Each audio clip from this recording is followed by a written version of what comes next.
எங்கள் அப்பா கடை சுற்றி இருக்கிற எல்லா ஊர்லேயும் ஃபேமஸாக இருந்ததுனால அதை பெருசாக ஃப்ரான்ச்சைஸ் பண்ணணும்னு ஆசைப்பட்டேன். ஏன்பா வேணாங்கிற? எப்போ இத்தனை ஊரில் கடை இருந்தால் நான் எப்படி எல்லா ஊர்லேயும் இருக்கிறது? நீங்க ஏன் இருக்கணும்?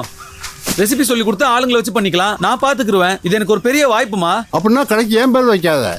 என் பேர் வச்சா நான் தான் சமைக்கணும், இல்லைன்னா நம்பி வரவங்களை ஏமாத்துற மாதிரி.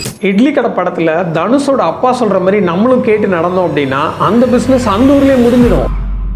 ஒரு பிஸ்னஸோட ரியல் பர்பஸை அந்த பிஸ்னஸை ஆரம்பித்து நம்ம டே டு டே ரன் பண்ணி அதோட வருமானத்தை ஈட்டிகிட்டே இருக்கிறது மட்டும் இல்லை.